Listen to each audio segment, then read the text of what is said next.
नमस्कार, ये भाई दोस्तों चैनल में आपका स्वागत है। आज हम बात करेंगे पवन। आज हमारा जो नया टॉपिक है वो पवन से रिलेटेड है कि पवन क्या है, इसके बारे में जानेंगे।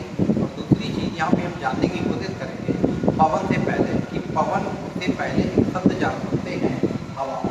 उससे पहले शब्द सुनते हैं हवा। हवा की बात करें तो हवा, पवन और वायु में अंतर देखा जाए तो हवा क्या होती है? हवा का मतलब होता है एक निश्चित दिशा में, एक निश्चित दिशा में चलने वाली, एक निश्चित दिशा में चलने वाली या क्षैतिज चलने वाली हवा को पवन कहा जाता है। याद रखना, पवन क्या है कि धरातल पर क्षैतिज दिशा में चलने वाली हवा को पवन कहा जाता है। जो धरातल पर कैसी चल रही होगी? क्षैतिज चल रही है। तो सबसे पहले मैं यहाँ पे हवा या कहेंगे एयर को समझने से पहले हवा को देखिए। हवा को दो भागों में बांटा गया, एक पवन होती है, पवन के बाद एक वायु होती है। तो पवन क्या है? निश्चित दिशा में या कहते धरातल में क्षैतिज दिशा में चलने वाली पवन को क्या कहा जाता है? एक निश्चित दिशा में या धरातल पर चलने वाली हवा को पवन कहा जाता है। दोस्तों, इससे बहुत सारे क्वेश्चन आपके पेपर के एग्जाम में आते हैं, पेपर एग्जाम में पूछे जाते हैं। और साथ ही साथ ये जो आपका टॉपिक है बड़ा मोस्ट इम्पोर्टेंट है। ये हर एक एग्जाम आप पीजीटी और आपके जितने भी टेट, सुपर टेट और आपके वनडे एग्जाम जो एग्जाम होते हैं उनमें ये बहुत मोस्ट इम्पोर्टेंट टॉपिक है। तो आज हम किस पे बात करने जा रहे हैं? पवन। तो पवन के बारे में हमने क्या बताया कि पवन को समझने से पहले हवा को देखते हैं कि हवा क्या होती है। तो जो धरातल पर एक क्षैतिज दिशा में चलती है, एक निश्चित दिशा की ओर चल रही होती है, उन्हें पवन कहा जाता है। जबकि हवा का मतलब क्या था? हवा क्या कहते हैं? जो गर्म होकर ऊपर उठती है, गर्म होकर ऊपर उठती है, उन्हें वायु कहा जाता है। वायु क्या है? जो गर्म होकर ऊपर उठे। और आपकी पवन क्या है? जो एक क्षैतिज दिशा में चल रही हो, पवन कहलाता है। अब इनके लिए पवन के बारे में देखा जाए कि पवन है क्या, क्या हमें याद करने लायक है? तो सबसे पहले इसमें याद रखना है कि पवन की उत्पत्ति कैसे होती है और कैसे कैसे ये वर्ड आते हैं। तो सबसे पहले याद रखना है पवन का विकास जो है वायु दाब और प्रवणता के कारण होता है। ये सारे पॉइंट हम नोट करेंगे कि पवन का विकास, नोट कर लेंगे, पवन का विकास वायु दाब प्रवणता के कारण होती है। वायु दाब प्रवणता के कारण होती है। आप ये बता दें वायु दाब प्रवणता क्या होती है?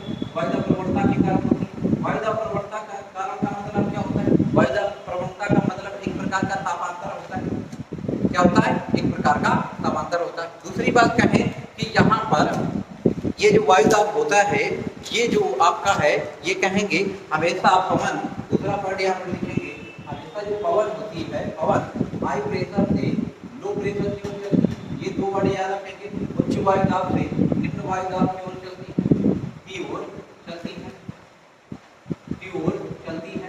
तो पवन में पहला पॉइंट हमें याद रखना है कि पवन क्या है, पवन का विकास कैसे होता है। पवन क्या है? धरातल पर चलने वाली, क्षैतिज दिशा में चलने वाली हवा को पवन कहा जाता है। और पवन का विकास वायु दाब से प्रवणता कारण होती है। वायु दाब प्रवणता का मतलब होता है कि तापांतर। तापांतर कैसा? कि उच्च वायु दाब और निम्न वायु दाब ही क्या कहलाता है? तापांतर कहलाता है। तो पवन हमेशा कैसे चलती है? हाई प्रेशर से लो प्रेशर की ओर चल रही होती है। दूसरी चीज यहाँ पे बात करें, इन पवनों का नामकरण, पवनों का नामकरण, नोट कर लें, नामकरण उनके आने की दिशा के अनुसार होता है, दिशा के अनुसार होता है। तो याद रखना कि कैसे हो रहा है कि उनके आने की दिशा के अनुसार होता है। तो यहाँ पे बात करते हैं पवन। तो पवन कहेंगे धरातल पर चलने वाली क्षैतिज हवा को पवन कहा जाता है। पवन हमेशा हाई प्रेशर से लो प्रेशर की ओर चलती है और इनका जो नामकरण होता है वो आने वाली के दिशा के आधार पर होता है, पवन कहलाती। क्या कहलाती फ्रेंड? पवन कहलाती।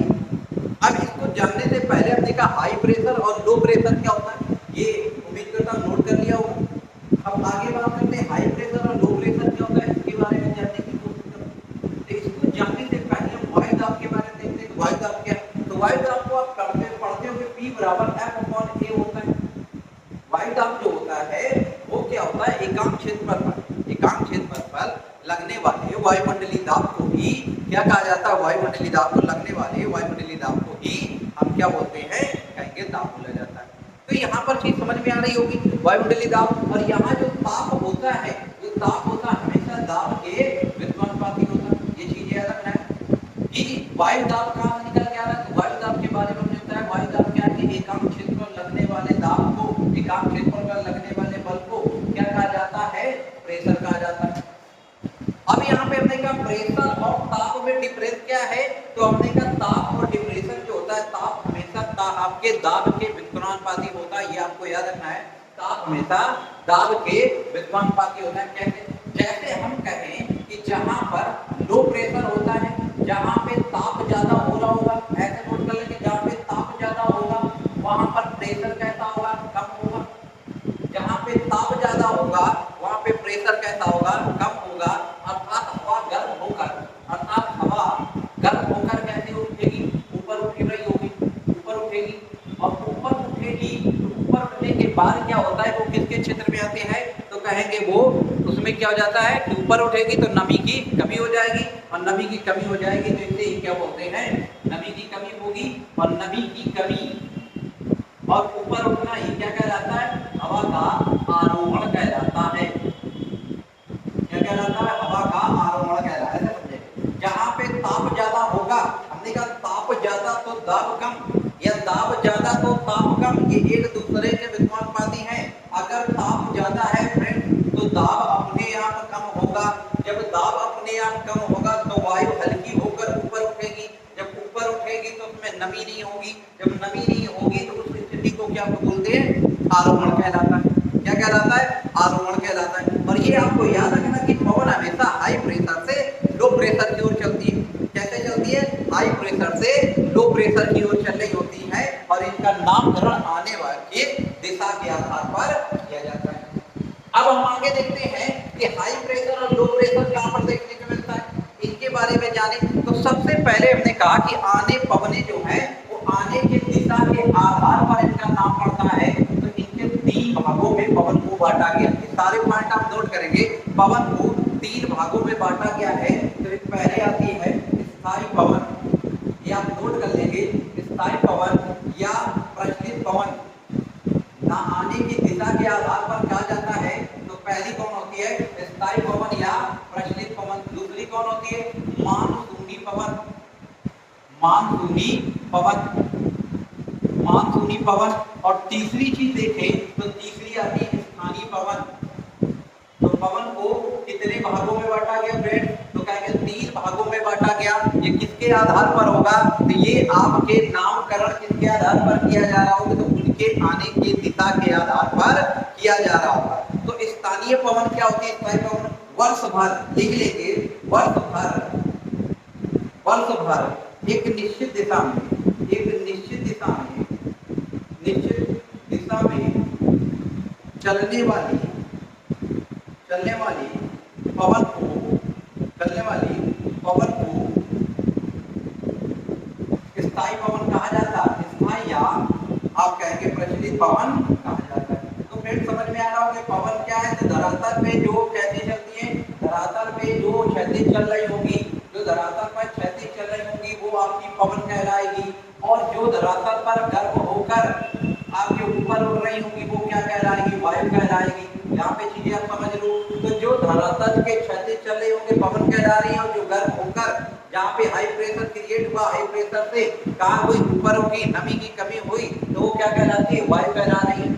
अब इनको आने की दिशा के आधार पर कितने भागों में बांटा गया फ्रेंड्स, तो कहेंगे इनको आने की दिशा के आधार पर फ्रेंड्स तीन भागों में बांटा गया। ये तीन भाग कौन है फ्रेंड्स, तो कहेंगे एक स्थायी पवन होती है, दूसरी कौन सी है, तो दूसरी कहेंगे प्रचलित पवन, स्थायी या प्रचलित पवन सॉरी, और दूसरा आपका मानसूनी पवन और तीसरा स्थानीय पवन। तो स्थायी पवन किसको बोला गया, वर्ष भर एक निश्चित दिशा में चलने वाली पवन को स्थायी पवन कहा जाता है। कौन कौन सी होती है, तो आपने नाम सुना होगा ट्रेड विंड, ट्रेड विंड या कहेंगे व्यापारिक पवने। ये क्वेश्चन बहुत बनते हैं कि पहली कौन सी है व्यापारिक पवन, दूसरी कौन सी होती है, तो कहते हैं पछुआ पवन, पछुआ पवन, तो पहली व्यापारिक, दूसरी कौन होगी पछुआ, और तीसरी कौन हो रही है ध्रुवीय पवन। कौन सी होती है फ्रेंड, ध्रुवीय पवन। तो कहेंगे एग्जाम्पल 3 रख देगा, 4 रखेगा, पूछेगा कौन सी स्थायी पवन या प्रचलित पवन है, या प्रचलित पवनें कौन सी होती हैं, तो कहेंगे वो पवनें जो निश्चित रूप से एक निश्चित दिशा में चलती हैं, और उनको 3 भागों में बांटा गया, व्यापारिक पवन, पछुआ पवन, ध्रुवीय पवन। अब हम बात कर ले कि मानसूनी पवन कैसी होती है। मानसूनी परिवर्तन मतलब ऋतु परिवर्तन के कारण, ऋतु परिवर्तन के कारण दिशा, उसकी दिशा में होने वाले परिवर्तन को ही मानसूनी कहते हैं। किसके कारण, तो यहाँ पे नोट कर लेंगे इसके कारण क्या है, तो हमने कहा ऋतु परिवर्तन के कारण, ऋतु परिवर्तन के कारण, परिवर्तन के कारण दिशा में परिवर्तन, दिशा में परिवर्तन मानसूनी पवन कहलाती है, मानसूनी पवन कहलाती है। अब यहाँ पे एग्जाम्पल देखिए, हमने कहा ऋतु परिवर्तन के कारण जो दिशा में परिवर्तन होता है वो मानसूनी पवनें कहलाती है। कौन सी पवनें कहला रही फ्रेंड, मानसूनी पवनें कहला रही। अब जरा यहाँ पे एग्जाम्पल को देखिए, अगर कहें उत्तर भारत की बात करें, ये आपका उत्तर भारत है फ्रेंड, ये आपका दक्षिण भारत है यहाँ से, और ये आपका उत्तर भारत है फ्रेंड। तो आप उत्तर भारत में देखते हैं कि सबसे ज्यादा लू आते हैं, जबकि दक्षिण भारत में हमें सुनने को नहीं मिलता है कि दक्षिण भारत में लू चल रही।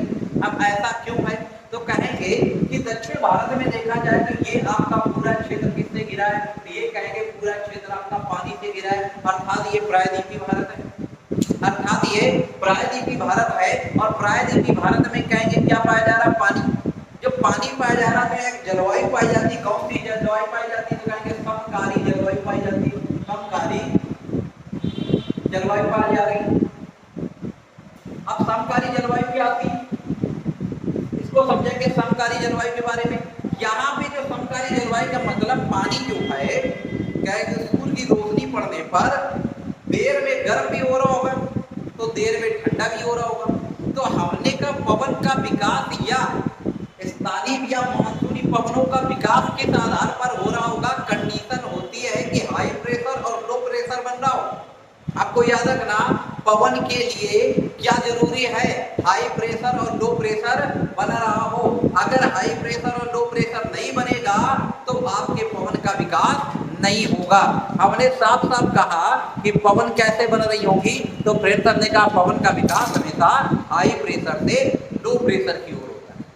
फ्रेंड्स याद रखेंगे। तो हमने कहा कि यहाँ दक्षिण भारत में देखेंगे तो समुद्र की वजह से पानी जो होता है वो देर में गर्म भी हो रहा होता है और देर में ठंडा भी हो रहा होता है। तो यहाँ हाई प्रेशर लो प्रेशर बनने की जरूरत नहीं होती है, कंडीशन नहीं आ पाती है। जबकि आपके जो स्थल खंड होते हैं, स्थल खंड आपके जल्दी गर्म भी होते हैं, तो वहाँ हाई प्रेशर बन जाएगा।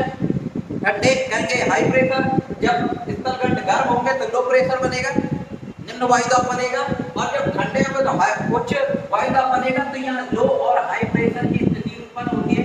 इसलिए यहाँ पर क्या होता है कि दक्षिण भारत की अपेक्षा उत्तर भारत में हमेशा क्या आते हैं, कहेंगे तूफान या लू आते हैं। दूसरा कारण क्या बताया कि दक्षिण भारत में समकारी जलवायु पाई जाती है, कहेंगे एक समान जलवायु पाई जाती है, यहाँ पर ऐसी कंडीशन उत्पन्न नहीं होती है। आई होप आपको समझ में आ रहा होगा कि अब क्या समझाना चाह रहे हैं कि कैसे आपको मानसूनी होती है। तो मानसूनी हमने कहा कि अगर शीत ऋतु है तो शीत ऋतु में उत्तर भारत में क्या होगा, उत्तर भारत में भूमि कैसी देर में जल्दी गर्म भी हो रही है, जल्दी ठंडी भी हो रही होगी। तो कैसे होगा, हाई प्रेशर लो प्रेशर बन रहा होगा, तो वहां पे क्या होता है कि पवनें चलती है। तो यहाँ पे वही चीज हमने देखी, ऋतु परिवर्तन के कारण दिशा में परिवर्तन ही क्या कहलाता है, मानसून पवनें कहलाती है। और एक स्थान विशेष में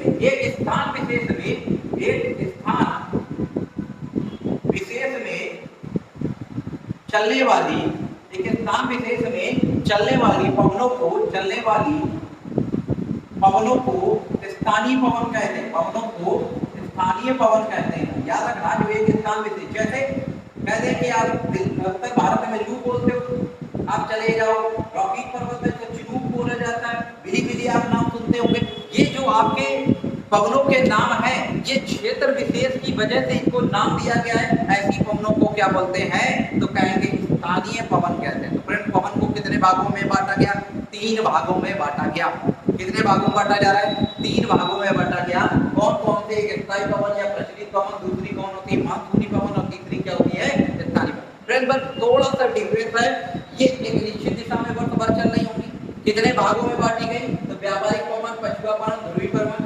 फिर हमने कहा मानसून पवन क्या होते हैं? ऋतु परिवर्तन के कारण दिशा में जो परिवर्तन हो वो मानसूनी कहलाती है। शीत ऋतु में चलने वाली अलग होती है, ग्रीष्म ऋतु में चलने वाली अलग। तो दक्षिण भारत की अपेक्षा उत्तर भारत में ये पवनें चलती है। तो हमने कारण बताए। स्थानीय पवन क्या मतलब? एक स्थान विशेष के नाम के कारण जो दिया जाता है उन्हें स्थानीय पवन कहा जाता है। अब फ्रेंड यहाँ पे हम व्यापारिक, पछुआ और ध्रुवीय पवनों के बारे में जानते हैं। तो इसके लिए हमने कहा था कि अगर आपको ग्लोब की अच्छी तरीके से नॉलेज नहीं है, अगर आप ग्लोब नहीं देख रहे हैं, तो आप प्लेलिस्ट में जाइए और प्लेलिस्ट में अक्षांश एवं देशांतर का एक वीडियो पड़ा है, आप पहले उसको देखिए। पहले आप उसको देखिए और देखने के बाद पवन का लेक्चर देखिए, आपको पूरी तरह से क्लियर हो जाएगा। तो सबसे पहले हम पवन की बात करें कि पवन जो आपके 3 प्रकार है। तो सबसे पहले हम देखा ग्लोब का अध्ययन करेंगे। फ्रेंड किसका अध्ययन करेंगे? ग्लोब का अध्ययन करेंगे। ग्लोब को समझने के लिए हमने कहा था कि जो पृथ्वी को 2 बराबर भागों में बांटे उसको 0 अक्षांश रेखा कहते हैं। जो पृथ्वी को 2 बराबर भागों में बांटे उसको 0 अक्षांश रेखा कहते हैं, या कहेंगे विषुवत निम्न वायुदाब क्षेत्र कहते हैं। ये कैसा क्षेत्र है? वायुदाब क्षेत्र है। तो फ्रेंड एक एक चीज आपको याद रखना, वायुदाब क्षेत्र क्या होगा? एकांक क्षेत्र पर लगने वाले बल को ही क्या कहते हैं? वायुमंडलीय दाब क्या कहलाता है? आपका वायुदाब कहलाता है। P बराबर भगवान ही लिखा जाए, बता 0 अक्षांश है। ये आपका 0 अक्षांश है। 0 अक्षांश से फिर ऊपर देखेंगे 30 अक्षांश, 30 अक्षांश नॉर्थ और 30 अक्षांश साउथ, 30 अक्षांश साउथ, 30 के बाद 60 अक्षांश साउथ और 60 अक्षांश कहेंगे नॉर्थ, और यहाँ से आ जाएगा 90 अक्षांश नॉर्थ, और ये होगा 90 अक्षांश साउथ। यहाँ पे हमें इतनी रेखाओं के बारे में जानना है जिससे हमें आपके व्यापारिक पवनों के बारे में अच्छे से पता चले। व्यापारिक पवन हमने कहा ये जो क्षेत्र है ये आपका शांति क्षेत्र है। तो हमने कहा इसको विषुवत-रेखीय क्षेत्र क्यों कहा जाता है? क्योंकि यहाँ विषुव मीन्स होता है जहाँ पर एक दिन बराबर एक रात हो, जहाँ दिन रात बराबर हो, क्या कहलाता है? विषुव कहलाता है। और इसलिए इस रेखा को नाम क्या दिया गया? विषुवत रेखा। दूसरी चीज, यहाँ सूर्य की किरणें कैसे पड़ती है? बराबर पड़ रही है, कहते लंबवत पड़ रही होती है। जब लंबवत पड़ रही होगी तो यहाँ पे सूर्य का तापमान कैसा होता है? हमेशा तापमान ज्यादा होगा। जब तापमान ज्यादा होगा तो प्रेशर कैसा होगा? कम होगा। अभी हमने बताया तापमान प्रेशर के हमेशा विद्यमानपाती होता है। ताप ज्यादा तो ताप आपका दाब कम, दाब ज्यादा तो ताप कम। तो हमने कहा इस क्षेत्र में फ्रेंड्स ताप ज्यादा होगा, इस क्षेत्र में टेम्परेचर जो होगा ज्यादा होगा, तो यहाँ प्रेशर कैसा होगा? ब्लड प्रेशर लो होगा। सीधा समझ में आ रहा है? ताप ज्यादा तो प्रेशर लो होगा। इसी के साथ पृथ्वी से जब सूर्य कहा जाता है कि सूर्य आपके पूर्व से पश्चिम घूम रहा है, पृथ्वी पश्चिम से पूर्व घूमती है, तो कहा जाता है जब सूर्य उत्तरायण और दक्षिणायन होता है तो कहा जाता है इसकी सूर्य की किरणें कहाँ तक लंबवत पड़ रही होंगे? 3.5 अक्षांश कर्क रेखा और 3.5 अक्षांश मकर रेखा तक पड़ती है। अब हमने कौन सा अक्षांश बताया? यहाँ पे 3 और यहाँ पे 3। यहाँ पे सूर्य की किरणें कैसी पड़ेगी? तिरछी। तो ये 30 अक्षांश में देखेंगे तो यहाँ का तापमान कम होगा फ्रेंड। यहाँ पे जब तापमान कम तो यहाँ पे प्रेशर कैसा होगा? हाई प्रेशर होगा। यहाँ पे हाई प्रेशर होगा, वही आपको यहाँ दक्षिणी गोलार्ध में मिलेगा। यहाँ भी प्रेशर कैसा होगा? हाई प्रेशर होगा। वायु दाब देखा जाए, क्योंकि वायु दाब दशाएं जो होती है तो फिर यहाँ पे कैसा आ जाएगा? Low pressure. और यहाँ फिर ठंडा होगा तो यहाँ कैसा हो जाएगा? High pressure. तो low pressure, high pressure, low pressure, high pressure. समझ में आ रहा होगा फ्रेंड? काम कीजिए, आप समझ में आ रहा है तो कम कीजिए कि ये कैसे निकला। तो हमने कहा यहाँ तापमान ज्यादा होगा, जब तापमान ज्यादा होगा तो प्रेशर अपने आप कम होगा। यहाँ का तापमान कम तो प्रेशर ज्यादा। यहाँ पे कहेंगे कुछ ऐसी दबाएं बनती है जिससे यहाँ पे आपका तापमान ज्यादा होता है, प्रेशर कम। अब वायुमंडल पढ़ेंगे तो वायुमंडल में बताया जाता है कि जैसे ओजोन के ऊपर जाते हैं, ओजोन के बाद मध्य मंडल में जाएंगे तो वहां पे तापमान में गिरावट होती है, फिर ऊपर जाते हैं, फिर तापमान में वृद्धि हो जाती है। तो गैसों के कारण होता है। वैसे हमें यहाँ पे समझ में आ रहा है कि पहले यहाँ ताप ज्यादा तो प्रेशर कम, यहाँ ताप कम तो प्रेशर ज्यादा, यहाँ ताप ज्यादा तो प्रेशर कम, यहाँ ताप कम तो प्रेशर ज्यादा। तो ये आज हमने क्या बताया, पवनें उच्च वायु दाब से निम्न वायु दाब की ओर चलती है। पवन जो होती है उच्च वायु दाब से निम्न दाब वायु दाब की ओर चलती है, इनको क्या कहलाते हैं, ये पवन कहलाती है। समझ में आ रही है? अब इसके बारे में देखें तो जो जीरो हमने बताया था अक्षांश से उससे निम्न वायुदाब विस्वती निम्न वायुदाब क्षेत्र कहा जाता है, जबकि 30 अक्षांश क्षेत्र है ये आपका उपोष्ण उच्च वायुदाब कहलाता है। ये सारे पॉइंट आप नोट करेंगे, उपोष्ण उच्च वायुदाब कहलाता है, उपोष्ण उच्च वायुदाब। अब यहाँ पे कैसा है लो, तो इसको बोला जाता है उपध्रुवीय, उपध्रुवीय निम्न वायुदाब, निम्न वायुदाब। ये सारे पॉइंट आप नोट कर लेंगे, थ्योरी बनाने में हेल्प करेंगे। और ये क्या हो जाएगा, ध्रुवीय उच्च वायुदाब हाई प्रेशर उच्च वायुदाब। एक हमें फार्मूला क्या याद रखना फ्रेंड, कि ताप हमेशा दाब के व्युत्क्रमानुपाती होता है। क्या होता है, ताप हमेशा दाब के व्युत्क्रमानुपाती होता है। तो यहाँ से हमें समझ में आएगा। अब यहाँ पर देखते हैं कि व्यापारिक पवनें क्या होती हैं। पवन जो हमेशा हमने क्या बताया, हाई प्रेशर से लो प्रेशर की ओर चल रही होंगी। किधर चल रही होंगी फ्रेंड, हाई प्रेशर से लो प्रेशर की ओर चल रही होंगी। ये हाई प्रेशर है तो हाई प्रेशर से किधर को आई, लो प्रेशर, हाई प्रेशर से उच्च वायुदाब से निम्न वायुदाब की। थ्योरी में कैसे लिखेंगे, उपोष्ण उच्च वायुदाब से विस्वत निम्न वायुदाब की ओर चलने वाली पवनों को क्या कहलाते हैं, व्यापारिक पवनें कहलाती हैं। क्या कहलाती है, व्यापारिक पवनें कहलाती हैं। ये कहाँ पे दिखाई दे रही, उत्तरी गोलार्ध। इसी तरीके से दक्षिणी गोलार्ध में देखा जाए, दक्षिणी गोलार्ध में हाई प्रेशर है तो हाई प्रेशर से कहाँ चलेंगी, निम्न वायुदाब की ओर। किधर चल रही होंगी, निम्न वायुदाब की ओर। तो ऐसे हमने बना लिया। अब ये ऐसा क्यों होता है, ये पेरल के नियम के अनुसार, ये पेरल के नियम के अनुसार है, इनकी दिशा डिसाइड होती है। ठीक है, अब यहाँ पे एक चीज और होती है कि व्यापारिक पवनें बन कैसे रही। यहाँ पे हाई प्रेशर से लो प्रेशर और हाई प्रेशर से लो प्रेशर की जब पवनें आपस में टकराती हैं तो टकराने के बाद वायुमंडल क्या होता है, ठंडा होता है। और ठंडा होने के बाद कहा जाता है कि संवहनी वर्षा होती है। इस क्षेत्र में घनघोर वर्षा होती है, इस क्षेत्र में घनघोर वर्षा होती है। क्या कहेंगे, हाई क्षेत्र। और ये क्या कहेंगे, उच्च वायुदाब से निम्न वायुदाब का जो क्षेत्र होता है, यहाँ पे पवनें टकराती हैं तो 10 अक्षांश नॉर्थ और 10 अक्षांश साउथ का जो क्षेत्र होता है, इस क्षेत्र में पवनों के टकराने की वजह से इनकी दिशा कैसी हो जाती है, इनकी दिशा हमेशा कैसे हो जाएगी, क्षैतिज हो जाएगी। कैसे हो जाती है, क्षैतिज हो जाती है। अब कहेंगे क्षैतिज कैसे होती है, कि पृथ्वी के घूर्णन के कारण, याद रखना है कि पृथ्वी के घूर्णन के कारण, लिख लेंगे, पृथ्वी के घूर्णन के कारण उत्पन्न बल को कोरियालिस फोर्स कहते हैं। कोरियालिस फोर्स कहा जाता है, नोट कर लेंगे। क्या कहते हैं, कोरियालिस बल कहते हैं। पृथ्वी जब अपने अक्ष पर घूमते उसे घूर्णन कहते हैं, जिसके कारण दिन रात होते हैं। और पृथ्वी जब सूर्य के परता घूमते उसे परिक्रमण कहते हैं, जिससे क्या होती है, ऋतु परिवर्तन होते हैं।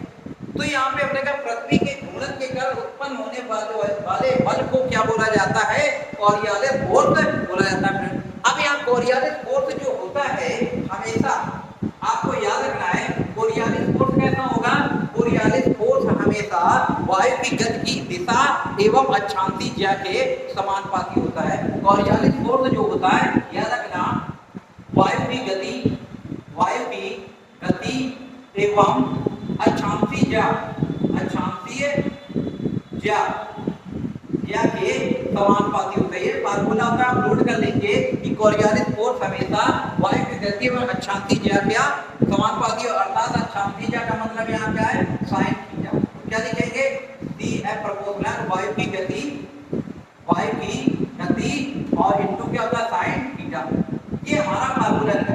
तो हमने क्या कहा, साइन थीटा तो जीरो अक्षांश रेखा में है। अगर साइन थीटा में साइन जीरो का मान रखेंगे तो कितना आता है, जीरो आता है। जब जीरो आएगा तो यहाँ पे दशा कैसे, मान भी जीरो हो जाएगा, बल कैसा हो जाएगा, जीरो हो जाता है। इस वजह से यहाँ पे कैसी पवनें चलने लगती हैं, यहाँ पे पवनें एकदम आपकी समान कांति से चलती हैं और एक दिशा में चल रही होती हैं। इसलिए इस क्षेत्र को हमेशा बोला जाता है शांत पेटी कहा जाता है। क्या कहा जाता है, शांत पेटी, या कहेंगे इस शांत पेटी को एक नाम और दिया जाता है, इसको डोल ड्रम क्षेत्र कहा जाता है। फ्रेंड्स याद रखना कि डोल ड्रम क्षेत्र कहाँ है, जहां पे पवनों की दिशा हमेशा क्षैतिज रहती है, मानसूनी घटनाएं नहीं होती है, वो कैसी पेटी कहलाती है, शांत पेटी या डोल ड्रम कहलाता है। ये आप जैपनीज लैंग्वेज में बोला गया डोल ड्रम। अब याद रखना शांत पेटी कहलाई जाती है, कहां से कहां तक, कहते 10 अक्षांश नॉर्थ और 10 अक्षांश साउथ जो है, यहाँ पर आपको क्या देखने में मिल रही, अधिकतर व्यापारिक पवनें देखने में मिलती है, लेकिन इनके बीच में ही 5 अक्षांश नॉर्थ और 5 अक्षांश साउथ का जो क्षेत्र है, यहाँ पे ये जो क्षेत्र है इसको बोला जाता है शांत पेटी। आपको याद रखना है क्या बोला जाता है, इसको शांत पेटी कहा जाता है। कितने अक्षांश से, तो विषुवत रेखा से 5 अक्षांश उत्तर और विषुवत रेखा से दक्षिण में 5 अक्षांश साउथ में क्षेत्र को शांत पेटी या डोल ड्रम क्षेत्र कहा जाता है। अब व्यापारिक पवनें, आप कहेंगे कि मध्यकालीन में जब अंग्रेज व्यापार करने आते थे, यूरोपीय अरबियन व्यापार करने आए, तो अब क्या करते थे, उस समय हवाई जहाज हुआ नहीं करता था, तो शिप से आया करते, और शिप में क्या एक कपड़ा बंधा रहता है या करके तिरपाल टाइप का बंधा रहता है, तो वायु दिशा के आधार पर चला करता था। तो यहाँ पे ऐसी पवनें चलती थी जिससे इनको यूरोप से आपके एशिया में आने में बड़ी आसानी रहा करती थी, इसलिए इन्होंने इन पवनों को नाम दे दिया व्यापारिक पवन। अब यहाँ पर देखिए व्यापारिक पवनों की दिशा पूछी जाती है, तो आपको याद रखना उत्तरी ध्रुव पर व्यापारिक पवनों की दिशा कैसी होती है, तो क्लॉकवाइज होती है। नोट कर लेंगे कैसे होती है, क्लॉकवाइज होती है, जबकि दक्षिणी ध्रुव में कैसी होती है, एंटी क्लॉकवाइज होती है। आपको याद रखना एंटी क्लॉकवाइज। तो उत्तरी ध्रुव में पवनें कैसे चल रही है, व्यापारिक पवनें क्लॉकवाइज, और दक्षिणी ध्रुव में कैसे चल रही है, एंटी क्लॉकवाइज। पहला, अब इनकी दिशा की बात की जाए फ्रेंड्स, इनकी दिशा की बात की जाए कि पवनें कैसे चलती हैं, इनकी दिशा की बात करें तो आपको आप रीजनिंग पढ़ते हैं, ये आपका साउथ हो जाएगा, ये नॉर्थ हो जाएगा, ये ईस्ट है और ये वेस्ट है, ये आपका वेस्ट है। अब यहाँ पे ईस्ट वेस्ट नॉर्थ साउथ के बारे में देखें तो व्यापारिक पवनें कैसे चल रही, व्यापारिक पवनें आपके उत्तरी गोलार्ध में कैसी दिशा है, ये दिशा है। तो यहाँ पर पूछा जाए किधर से चल रही, उत्तर पूर्व से दक्षिण पश्चिम की ओर, उत्तरी ध्रुव पर चलने वाली व्यापारिक पवनों की दिशा कैसे होती है, आपको बस इतना याद रखना है, उत्तर पूर्व से दक्षिण पश्चिम। फ्रेंड्स ये आपका टीजीटी पीजीटी आप जो भी वनडे एग्जाम देंगे मोस्ट इंपोर्टेंट है, तो इनकी दिशा कैसी होगी, उत्तर पूर्व से आपकी दक्षिण पश्चिम। जबकि दक्षिणी गोलार्ध में आपकी इनकी दिशा कैसी होगी फ्रेंड, तो दक्षिणी गोलार्ध में ये दक्षिण पूर्व से चल रही होंगी और किधर को आ रही होंगी, उत्तर पश्चिम। तो इनकी हमें दिशा भी याद रखनी है कि उत्तरी गोलार्ध में उत्तर पश्चिम से आप उत्तर पूर्व से किधर को आ रहे, दक्षिण पश्चिम, और दक्षिणी गोलार्ध में उत्तर दक्षिण से आपके उत्तर पश्चिम की ओर आ रहे हैं। पूरब दक्षिण से उत्तर पश्चिम की ओर कौन चलती है, दक्षिणी गोलार्ध में पवनों की बात। शांत पेटी का क्षेत्र कहाँ है, जहां पर मौसमी घटनाएं घटित नहीं होती है, वो क्षेत्र को क्या कहा जाता है, शांत कहा जाता है। वहां का वातावरण बिल्कुल कैसा रहेगा, शांत रहेगा। क्यों रहेगा, क्योंकि पृथ्वी के घूर्णन के कारण क्या उत्पन्न होता है, एक कोरियालिस फोर्स उत्पन्न होता है। वो फोर्स क्या होता है कि आपके अक्षांतीय ज्या के समानुपाती है, तो अक्षांतीय ज्या यहाँ कहेंगे 0 अंश है, तो 0 कहेंगे sin थीटा 0, तो 0 का मान 0, इसलिए यहाँ पे ऐसी घटनाएं नहीं हो पाती। ये थोड़ा रिलेट करके पढ़ेंगे। अब आगे बात करें तो हमने क्या पवन कैसी चल रहा है, हाई प्रेशर से लो प्रेशर की ओर चल रही है। फिर यहाँ पर देखते हैं यहाँ पे पवनें फिर हाई प्रेशर से लो प्रेशर की ओर चलेगी। ये हाई प्रेशर, ये आपकी पवन कैसे चल रही है, हमने कहा क्लॉकवाइज चलती है, तो ये हाई प्रेशर से लो प्रेशर की ओर जा रही है। या कहेंगे उच्च वायु दाब से उपध्रुवी निम्न वायु दाब की ओर चलने वाली पवनों को पछुआ पवन कहते हैं। फ्रेंड्स याद कहेंगे क्या हमने बोला कि उच्च वायु दाब से उपध्रुवी निम्न वायु दाब की ओर चलने वाली पवनों को पछुआ पवनें कहते हैं। व्यापारिक पवनें क्यों कहा गया कि यूरोपीय जब यहाँ व्यापार करने आए तो उनकी दिशा जो जिस दिशा में जाते थे वो सुगम हो जाता था मार्ग, इसलिए उनको द्वारा नाम दे दिया गया व्यापारिक पवनें। पछुआ पवनें जो उच्च वायु दाब से ध्रुवी निम्न वायु दाब की ओर चलती है, ऐसी पवनों को पछुआ पवन कहा जाता है। फ्रेंड्स अगर वीडियो समझ में आ रहा है तो सेशन को ज्यादा से ज्यादा लोग तक शेयर कर दीजिए। प्लीज इतना तो आप कर ही सकते हैं, ज्यादा से ज्यादा तक आप शेयर कीजिए। आप हमसे कमेंट से क्वेश्चन पूछिए और क्वेश्चन को आप अच्छे से समझने की कोशिश करिए। एक कोई ऐसा टॉपिक नहीं होगा जो बीच में छोड़ा जाएगा, सारी चीजें करवाई जाएंगी, हर एक चीज करवाई जाएगी। आप कोई भी एग्जाम देने जाएंगे आपको ये नहीं लगेगा कि ये नहीं पढ़ाया गया। तो अगर नए जुड़े हो तो चैनल को सब्सक्राइब कर लें और सेशन को ज्यादा से ज्यादा लोगों तक शेयर कीजिए। पहले आप शेयर कर दीजिए, सभी लोग जल्दी से शेयर कर दें। अब आगे देखते हैं, यहां तक बात क्लियर हो गई। तो दक्षिणी गोलार्ध में कैसी पवनें चली होंगी भाई? दक्षिणी गोलार्ध में हमने कहा ऐसी, तो ये कैसी चलेगी पवनें? पवनें हमेशा क्लॉकवाइज, और यहाँ कैसे चलेगी? Anti clock. तो कंडीशन तो वही हो गई ना, उपरोक्त वायुदाब से कैसे उपध्रुवी वायुदाब की ओर चलने वाली पवनों को क्या बोला गया? पछुआ पवनें का। अब इन पछुआ पवनों को देखा जाए, इनको भी समझो। हर एक चीज का भूगोल में रीजन होता है। फ्रेंड्स, बस आप अच्छे से पढ़ना चाहो, आप अच्छे से पढ़ना चाहो तो ये मान लो आपको बिल्कुल क्लियर हो जाएगा। अगर हम यहाँ से देखें तो ये आपके 0 अक्षांश है। 0 अक्षांश में देखें तो यहाँ का आपके द्वीप आएगा, इसको बोला जाता है उत्तरी गोलार्ध। उत्तरी गोलार्ध के नीचे हम देखते हैं यहाँ पे आ गया उत्तरी अमेरिका, ये आपका ये दक्षिणी अमेरिका है। इसके बाद यहाँ पर देखेंगे तो ऐसे आपको यूरोप मिलेगा, जाके यूरोप, ऐसे आपको क्या मिल जाएगा? यूरोप। और यहाँ से ऐसे सीमा बनाते हुए कौन आ गया? ये आपका अफ्रीका। और अफ्रीका के बाद यहाँ पर देखेंगे आपका ऑस्ट्रेलिया। तो ये महाद्वीप समझ में आ रहे हैं। और इसी के नीचे यहाँ पे अंटार्कटिका आपको बना होगा, आर्कटिक। अब इसको बताने का रीजन क्या फ्रेंड्स? आप देख रहे होंगे ग्लोब में कि आपके उत्तरी गोलार्ध में दक्षिणी गोलार्ध की अपेक्षा स्थलखंड ज्यादा है। स्थलखंड ज्यादा। तो जब स्थलखंड ज्यादा है तो ये कहीं ना कहीं जो आपकी पवनें चलती हैं वो स्थलों से टकरा कर आपके कैसे हो जाती है? डाइवर्ट हो जाती है। जब डाइवर्ट हो जाती है तो इसके जस्ट अपोजिट देखा जाए, आपके कहां पर दक्षिणी गोलार्ध में देखें तो स्थलखंडों की कमी होने की वजह से जब हाई प्रेशर लो प्रेशर वाला एरिया बनता है तो यहाँ कहा जाता है घनघोर वर्षा होती है। घनघोर वर्षा होती है और इस वर्षा को यहाँ पे नाम भी दिया जाता है। 30 अक्षांश के बाद जो 40 अक्षांश आता है और 50 अक्षांश आता है उनको नाम दिए गए। इस 50 अक्षांश को नाम दिया गया, 40 अक्षांश को कहा जाता है, क्या बोला जाता है? फ्रेंड जल्दी से बजाएं, गरजदार चालीसा। क्या बोलते हैं? गरजदार चालीसा, गरजदार चालीसा बोलते हैं। 50 अक्षांश को क्या बोल रहे हैं? प्रचंड 50। और यहाँ पे चीखता 60।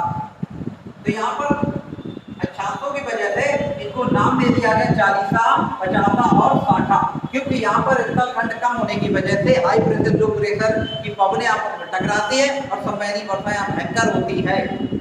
अब यहाँ पे देखिए, तो हमने क्या जाना? शांत पेडियल डोल्ड्रम क्षेत्र क्या कहलाता? फिर हमने क्या बताया कि अब फिर हमने कहा कि व्यापारिक पवनें कौन सी है। उसके बाद पछुआ पवनों की हमने दिशा बताई। अब पछुआ पवनों के बाद अगर यहीं पे हम कह दें कि आपके गरजता 40, प्रचंड 50 और चीखता 60 क्या, तो यहाँ पर फ्रेंड एक चीज और आप नाम सुनते होंगे, अश्व अक्षांश। एक नाम फ्रेंड और सुनते होंगे, अश्व अक्षांश। तो ये अश्व अक्षांश क्या है, इसके बारे में फ्रेंड जो आपके मिडवल काल में या कहेंगे आपकी यूरोपीय जो व्यापार करने आए, चाहे फ्रांसीसी आए, चाहे इटालियन आए, चाहे डच आए, डेनिश आए और आपके अंग्रेज आए, तो फ्रेंड जब व्यापार करने आते थे तो व्यापार करके जब वापस जाते थे आपके एशिया से, अफ्रीका से, पूरे दुनिया को उपनिवेश बना रखा। तो ये शिप में सारी चीजें लाद कर ले जाते थे जहाज में। जब लाद कर ले जाते थे तो इनके पास ऐसी कंडीशन आ जाती थी कि जब ये आपकी व्यापारिक पवनें जहाँ हाई और लो प्रेशर बनता था तो वहां पर समुद्र में ऐसी लहरें भी बहुत उत्पन्न होंगी, क्योंकि अक्षांशी जैक विध्वंस एक फोर्स भी लग रहा होगा। जब फोर्स लग रहा था तो समुद्र में हलचल भी हो रही थी। जब हलचल होती है तो अब इनकी नाव क्या, अगर ये भार ज्यादा लाद रखेंगे तो नाव डूब भी सकती थी। इससे बचने के लिए इनके पास 3 ऑप्शन होते थे, या तो नाव से खुद कूद जाए, पहला ऑप्शन था। दूसरा, जो कमा कर लाए हैं धन उसको समुद्र में फेंक दें। या तीसरा इनके पास ऑप्शन था कि जो भारत से घोड़े लेकर गए हैं उन्हें समुद्र में फेंक दें। तो कहा जाता है ये 30 अक्षांश पर, 30 अक्षांश को ये अश्व अक्षांश इसीलिए कहा जाता है क्योंकि यहाँ पर अंग्रेज जो भी व्यापारी आता था, यहाँ पर आपकी सागरी हलचल हो जाने के कारण ये नाव से इन अक्षांशी कहेंगे घोड़ों को या अश्वों को कहाँ भेज देते थे? समुद्र फेंक देते थे अपने आप बचाव के कारण। इसलिए इन 30 अक्षांशों को क्या नाम दिया गया? इनको अश्व अक्षांश नाम दिया गया। समझ में आया क्या नाम दिया गया? अश्व अक्षांश नाम दिया किया गया। तो यहाँ पे आपको समझ में आया कि अश्वच्छांद क्या है, शांत पेटी क्या है, डोलड्रम क्षेत्र कौन सा है और व्यावहारिक पवने कौन सी है। फिर हमने कहा पछुआ पवने, तो आपको ये 2-3 पॉइंट याद रखना है कि उपोषण से उपद्रवी की ओर चलेगी, आपकी क्या कहलाएंगी, पछुआ। अब हमने कहा ध्रुवी पवन, ध्रुवी पवन में फिर हमने कहा हाई प्रेशर से लो प्रेशर की ओर चलेंगे, हाई प्रेशर से लो प्रेशर की ओर चलेंगे। यहाँ भी हाई प्रेशर से किधर चलेंगी, लो प्रेशर की ओर। ऐसे जब लो प्रेशर की ओर चलेगी तो कहा जाता है जहाँ उच्च, ये ज्यादा ठंडी होती है, ये वाली ध्रुव से चलने वाली उच्च ध्रुवी, उपध्रुवी पवने, उपध्रुवी निम्न वायु दाब से और उच्च वायु दाब से चलने वाली पवने जब आपस में मिलती हैं, निम्न वायु दाब वाली पवने जब आपस में मिलती है तो एक क्षेत्र डेवलप हो जाता है, क्षेत्र। ये आपकी लो प्रेशर की है, ये हाई प्रेशर की है। जब ये दोनों आपस में मिली तो कहा जाता है कि यहाँ कंडीशन बन गई, उस कंडीशन को बोला गया वातावरण। आप पीजीटी का पेपर देख लीजिए, पीजीटी के पेपर में पूछा गया था वातावरण कंडीशन क्या होती है, तो कहेंगे ध्रुवी क्षेत्र से चलने वाली पवनें किधर को चलती है, उपध्रुवी पवन की ओर चलती है। जब ये दोनों आपस में मिलती है तो कैसी कंडीशन बन जाती है, वातावरण। और इस जगह पे इसके कारण उत्पन्न वर्षा, इसके कारण जो वर्षा होती है उस वर्षा को वाताग्री वर्षा कहा जाता है। क्या बोला जाता है फ्रेंड, वाताग्री वर्षा कहा जाता है। तो फ्रेंड ये वाताग्री वर्षा कहाँ पे हो रही होगी, जहां से ध्रुवी उच्च वायु दाब से कहेंगे उपध्रुवी निम्न वायु दाब की ओर चलने वाली पवनें जब आपस में मिलती हैं तो एक कंडीशन बनती है, उसको बोला वाताग्र। और इसके कारण ठंडा गर्म जब मिलता है तो जो वर्षा होती है वो क्या कहलाती है, वाताग्री वर्षा। फ्रेंड कमेंट करके जल्दी से बताइए कि पछुआ पवनों की उत्तरी ध्रुव में, पछुआ पवनों की उत्तरी ध्रुव में दिशा क्या होगी, पछुआ पवनों की उत्तरी ध्रुव में दिशा क्या होगी, पछुआ पवनों की दक्षिणी गोलार्ध में क्या दिशा होगी। हमने कहा बस यही याद रखना है, ईस्ट वेस्ट नॉर्थ साउथ। आप देख के बताइए, देख के बताइए उत्तरी गोलार्ध में पछुआ पवनों की दिशा क्या होगी, जल्दी से बताएं। तो कैसे चलने होंगे, दक्षिण पश्चिम से, दक्षिण पश्चिम से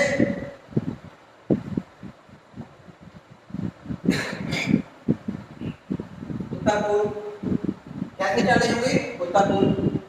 यहाँ पे कैसे चल रही होंगी, यहाँ पे जल्दी से बताएं। तो यहाँ पे कैसे चलेंगी, उत्तर पश्चिम से दक्षिण पूर्व। ये आपको दिशाएं याद रखनी है फ्रेंड। अगर वीडियो अच्छा लगा है तो लाइक कीजिए, कमेंट कीजिए। और आप पढ़ाते समय अगर नहीं समझ में आ रहा है तो वीडियो को पॉज करके आप नोट बनाइए। नोट्स अगर बना रहे हैं तो ये नोट्स आपके लिए आगे बहुत ही कारगर होंगे। दूसरी चीज, आप डेली जो नोट्स बना रहे हैं उनका रिवीजन कीजिए। केवल नोट्स बनाने से कुछ नहीं होता फ्रेंड। आप किसी के भी अच्छे से अच्छे टीचर के आप नोट्स बना लीजिए, अगर आप खुद सेल्फ स्टडी नहीं करते, आप खुद पढ़ाई नहीं करते तो कुछ नहीं होने जाने वाला है। आप कुछ भी कर लीजिए, मेहनत आपको करनी है। टीचर सिर्फ आपको गाइडलाइन कर सकता है, आपका मार्गदर्शन कर सकता है, लक्ष्य तक आप ही पहुंचेंगे। मेहनत आपको करनी है तो अब वेट किसका है, उठाओ कॉपी पेन और जुट जाओ, आप 6 महीने में नौकरी मिल जाएगी। लेकिन अगर कहीं ना कहीं आप अंदर से डामाडोल हैं तो स्थिति आपको, रिजल्ट आपको सामने दिख रहा होगा, असफलता असफलता असफलता।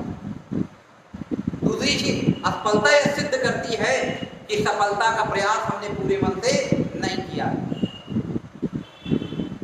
और आप जब असफल हो रहे हैं तो ये भी आप मान लीजिए कि कहीं ना कहीं सफलता के पास हैं। बहुत सारे स्टूडेंट ऐसे मिलते हैं, कमेंट भी कर देते हैं कि हमें कब तक पढ़ाई करनी चाहिए, हमें क्या पढ़ाई अब छोड़ देनी चाहिए, मेरा कुछ नहीं हो रहा, कहां से क्विट कर लेनी चाहिए पढ़ाई को। फ्रेंड्स आप दिमाग में ऐसा बिठा लीजिए कि अगर हम पढ़ाई कर रहे हैं और उस दौरान एग्जाम देने के दौरान अगर हमारी स्थिति में किसी प्रकार का इम्प्रूवमेंट नहीं हो रहा, अगर हमने सीजीएल दिया, 10+2 दिया, एमटीएस दिया, पुलिस की दी, वनडे एग्जाम जितने दे रहे हैं, अगर स्थिति में पहले आपके 90 नंबर आ रहे थे, अब वो घटकर 85 हो रहे हैं, या 90 से 92 हो गए, 92 से 94 हो गए, मेरिट भले 110 जा रही है, 100 के नियर अबाउट पहुंच रहे हैं, 105 पहुंच रहे हैं, 1-2 नंबर से रह रहे हैं, तो आपको परीक्षा, आपको स्टडी को क्विट नहीं करना है। लेकिन अगर आपकी ऐसी की स्थिति आ गई कि अब एग्जाम देने जाते हैं कि जहां नंबर 90-100 आ रहे थे, अब वो स्थिति आपके 95-90 तक पहुंच रही है, तो अब मैं यही बोलूंगा कि यहाँ पे आपने पढ़ाई को ब्रेक कर देना चाहिए। आपको फिर जिसमें मन लग रहा है वो काम कीजिए, आप उसमें लग जाइए। लेकिन अगर कहीं ना कहीं आप स्थिति को इंप्रूव कर रहे हैं, आपको लगता है कि हम बेटर कर रहे हैं, नंबर मेरे बढ़ रहे हैं आपको एग्जाम देने से, आप पढ़ाई में लगन लगा के कीजिए, आपको सफलता निश्चित है। तो फ्रेंड्स, अगर नए जुड़े हो चैनल में तो सब्सक्राइब कर लें और सेशन को जरूर शेयर कर दिया करें। तो आज हमने क्या पढ़ा, पवन, और पवन से अगर रिलेटेड कोई टॉपिक आपको समझ में नहीं आया है तो आप कमेंट करके आप हमसे पूछ सकते हैं। धन्यवाद।